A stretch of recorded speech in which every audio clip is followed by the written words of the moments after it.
Hello, bonjour et bienvenue à tous dans la suite de nos previews de la saison NFL 2020. Au programme aujourd'hui, les New Orleans Saints, et qui de mieux pour en parler que leur fan numéro 1, Grégory Richard, bonjour.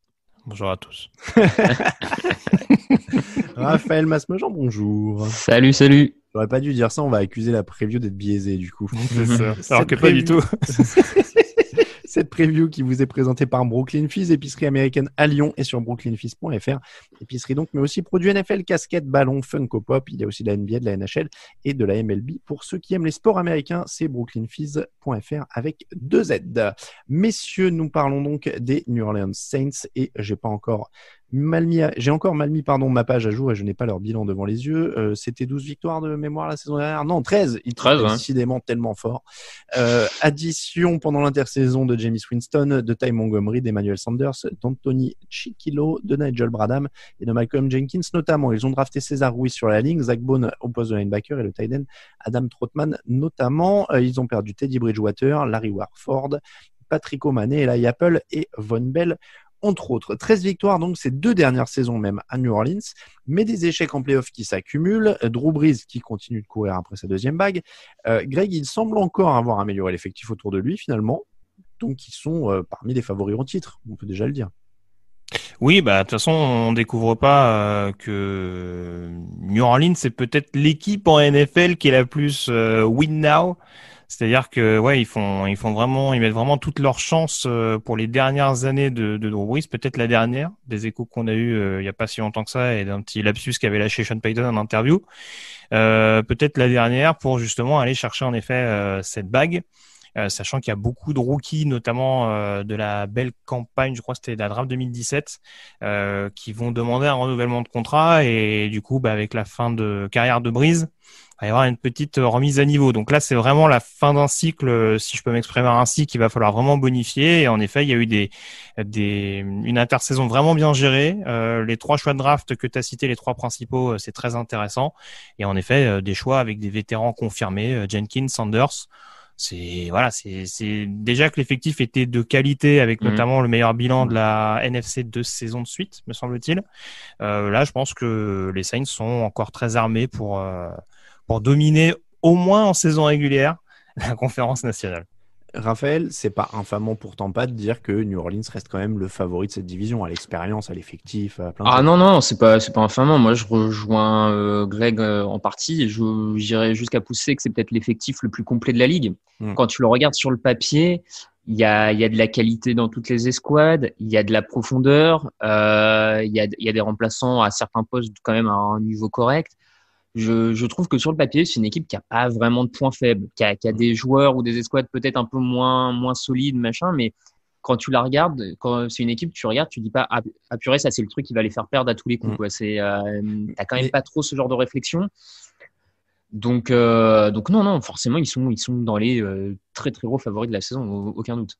Tu l'as très bien présenté, c'est exactement ce que j'allais proposer à Grégory pour une première dans ses previews, c'est d'inverser, c'est-à-dire qu'au lieu de commencer par les forces, d'essayer de trouver pourquoi ils pourraient perdre. Parce qu'en effet, cet effectif, il a l'air tellement complet, sur quoi on peut mettre le doigt si on veut dire, voilà, ça pourrait leur faire beaucoup de mal. Parce qu'ils vont jouer Atlanta 2 fois par an. en dehors de leur crainte de Dan Quinn. Non, blague à part, moi, il y a quand même un point où je reste toujours un petit peu inquiet. Mais encore une fois, tout est relatif, tu le disais bien. C'est peut-être le poste de corner. Ils ont un top corner avec Marshawn Lattimore, qui a quand même pas mal rebondi, je trouve, la saison passée. Après une petite période de flottement. Après, il y a toujours ce cornerback numéro 2. Ils ont fait venir Janoris Jenkins qui apporte un petit peu d'intensité, on dira, sur la position, mais qui est pas toujours rassurant, je trouve, en couverture. Et derrière, des Patrick Robinson, des PJ Williams, c'est intéressant. PJ Williams surtout dans le slot, mais voilà, c'est capable également de concéder des big plays. Donc c'est plus le domaine qui m'inquiète prioritairement du côté de New Orleans. Raphaël. Ouais, c'est effectivement ce que j'allais dire aussi, et là où je rejoins Greg, c'est que sur le papier, ce qui me fait peut-être un peu peur, c'est que sur le papier, le duo Lattimore-Jenkins, en termes de talent pur, c'est peut-être une des meilleures paires de la ligue, parce qu'on l'a vu, Jenkins sait faire de très bonnes choses, Lattimore aussi était excellent à plusieurs moments. Par contre, c'est quand même deux joueurs qui malgré tout ont des trous d'air, toutes les saisons. Jenkins notamment, il n'est pas connu quand même pour sa régularité et voilà.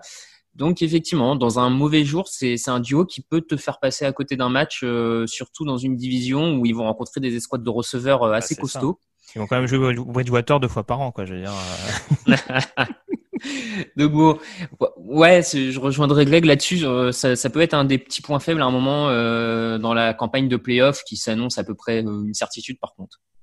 Ah oui, certitude, tu vas loin. Moi, bon, oui, non, mais c'est vrai que... franchement, si eux vont pas en playoff, je serais quand même... C'est vrai que ça fait partie des rares équipes où on peut parler quasiment maintenant en tout cas, on a bien plus confiance.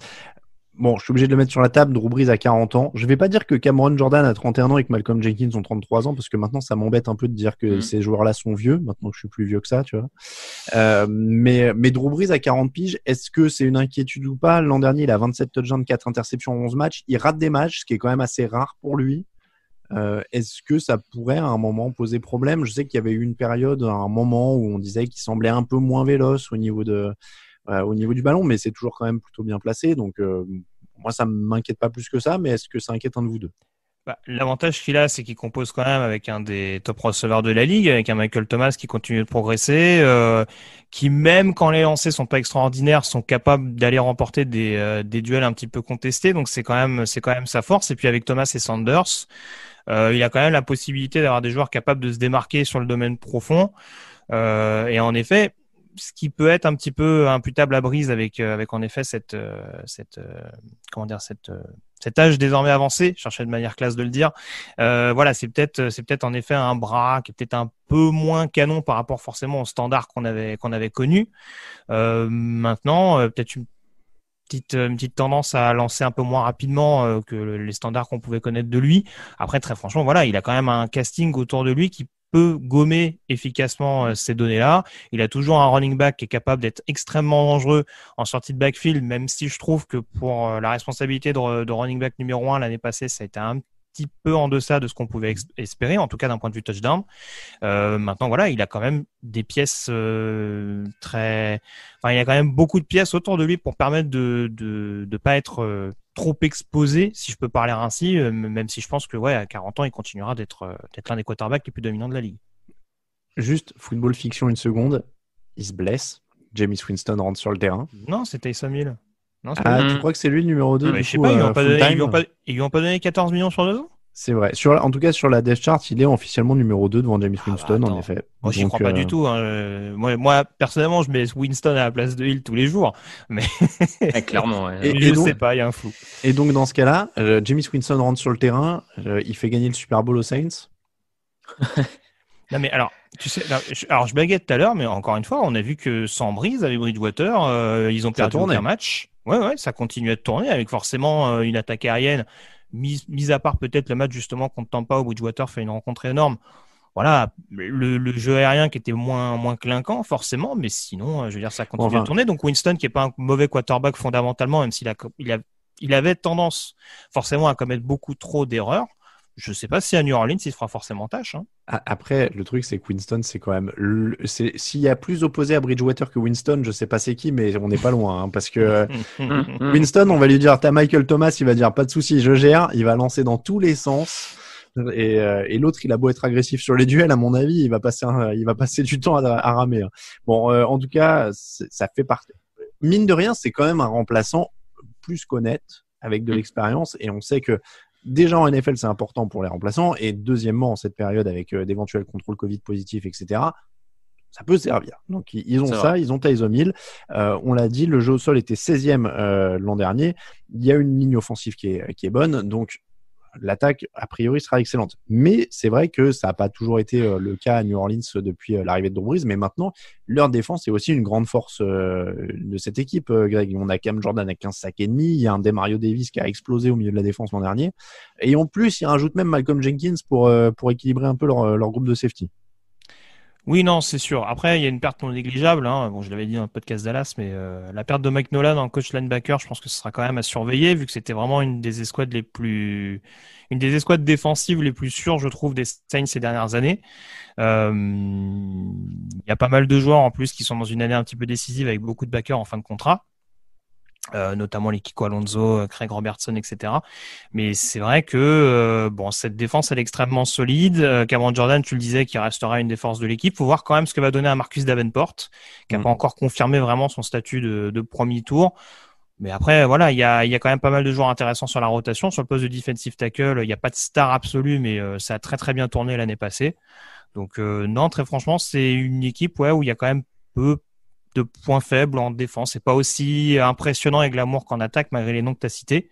Mais en tout cas, ça devrait faire le boulot pour permettre aux Saints de gagner les matchs qu'ils doivent gagner. Raphaël, pareil, rassuré par cette défense. Ils sont 4e contre la course l'an dernier. Tu le disais, il y a quand même du talent à l'arrière. Il y a beaucoup de choses. Je ne vais pas dire il y a tout, mais il y a beaucoup de choses. Oui, non, mais on l'a déjà dit. Hein, globalement, c'est pas une défense qui m'inquiète outre mesure. Peut-être qu'il lui manque de temps en temps un peu et encore, j'allais dire, de playmaker vraiment au côté de turnover de la chose, mais c'est même pas flagrant non plus. Hein. C'est vraiment si on veut chipoter, on va dire. Non, c'est une équipe costaud. Pas grand chose. C'est un peu comme les équipes très mauvaises, les équipes très bonnes. Des fois, au final, il y a moins de choses à dire. Hein. C'est tellement fort. On rappelle en plus en playoff, ils sortent sur le miracle des Vikings, ensuite sur la passe déviée des Rams, interférence par interférence. L'année dernière, il y a eu une catastrophe particulière, je me souviens. Non, ils passent à côté globalement. Ils passent à côté, voilà. Ouais. Mais bon, c'est une équipe qui est tous les ans en playoff. Il y a un moment où, en effet, ça pourrait passer. Le Factor X. Grégory, du coup, c'était toi qui avais la main sur cette preview. Factor X. C'est dur aussi dans ces équipes. Ouais, c'est compliqué, mais écoute, non, mais je vais rester sur ce que je disais tout à l'heure, le jeu au sol. Le jeu au sol avec encore une fois Alvin Kamara qui est en fin de contrat à l'issue de cette saison, qui va jouer gros.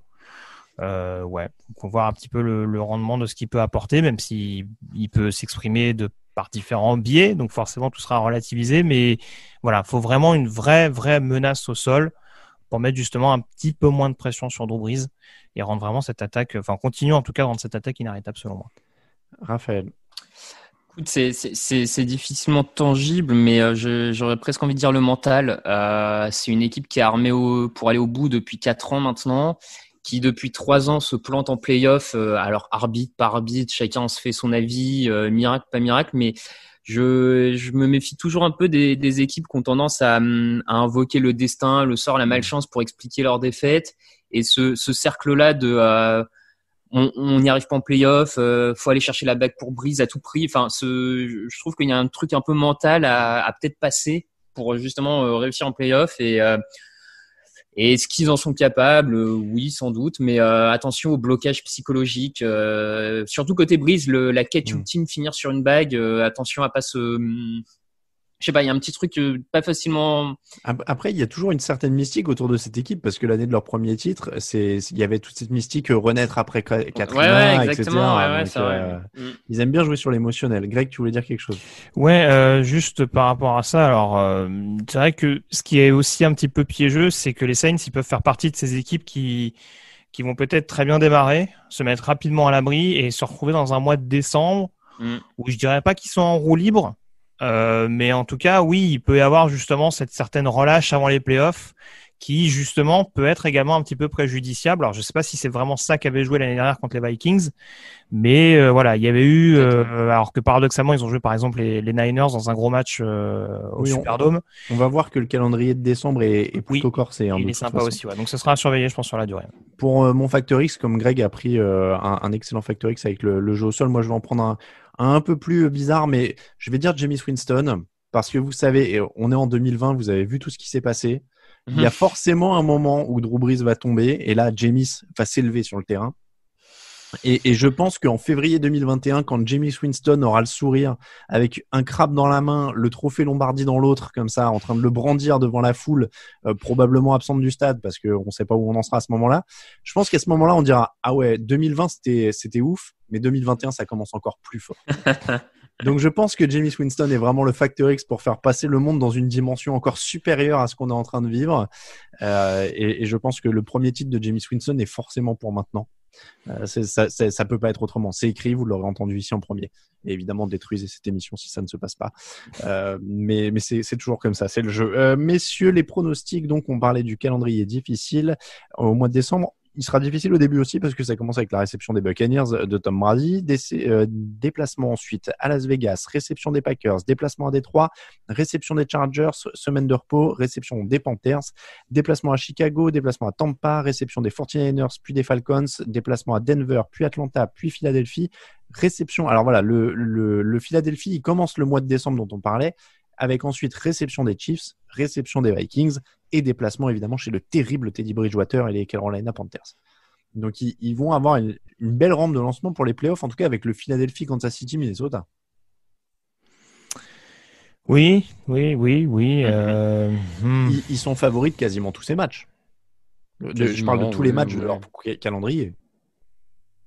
Sur tous les matchs, je sais pas. On va dire pour les parieurs, je suppose, grosso modo. Tu vois. Après, je pense qu'ils sont rarement, en tout cas, perdants. Ils sont rarement en dessous des 40-45% de chances de l'emporter. Voilà. Enfin... Je pense que si tu attends une cote des Saints à 6 sur la site de Paris, je pense que tu peux attendre. Mais après, en fonction des circonstances, bien sûr. Mais on peut remonter sur un 13-3. J'y suis allé sur un 12-4 perso. Moi, j'étais à 12 aussi. La sécurité. Ouais, pareil, 12. Bon, voilà, on est plutôt sécuritaire, mais 12 pour tout le monde. C'est comme ça que se termine cette preview des New Orleans Saints. On remercie tous ceux qui nous soutiennent sur Tipeee. N'hésitez pas à les rejoindre. Vous retrouvez les previews en version écrite avec le point de vue d'un autre rédacteur sur TD Actu, avec tous les transferts, toutes les dates, etc. Enfin, tout le planning. Voilà. Cette émission vous était présentée par Brooklyn Fizz, épicerie américaine, épicerie qui propose aussi des produits NFL, notamment des casquettes, des Funko Pop et plein d'autres choses. N'hésitez pas à aller y faire un tour. C'est sur brooklynfizz avec 2z.fr et une boutique à Lyon, bien sûr. Merci beaucoup Raphaël, merci beaucoup Grégory. Pour nous suivre, Twitter et Facebook @TDActu, Instagram @TouchdownActu en entier, toutes les plateformes de podcast. C'est vrai que je le dis pas assez souvent, mais n'hésitez pas, notamment sur Apple Podcast, à laisser des étoiles, à laisser des commentaires et tout ça, ça aide le site et le podcast à remonter dans les résultats de recherche. On vous rappelle que toute l'actu de la NFL, c'est sur tdactu.com. On vous dit à demain pour une nouvelle preview. Ciao, ciao. Hey, Gates, you are a savior. Black and gold to the Super Bowl. Black and gold to the Super Bowl. Black and gold to the Super Bowl. We yelling, who that? Who that? Who that? Who that? Who that said they gon' beat them Saints? We yelling, who that? Who that? Who that? Who that? Who that said they gon' beat them Saints? Hey, we going to Miami. Ain't no wildcat. Second line into that Super Bowl and bring that crown back. Brown bag days over, take that to the bank. Oh, watch your man and tell him this ain't your daddy. Same time, Vince and give a Vince to Drew Brees. Great Hagen Payton need New Orleans instead of King. Greg Williams, I am crown. He's going touchdown. Push line to the pylon, no going out of bounds. Pierre Lucia, meet your Mo Weaver, shock it to you.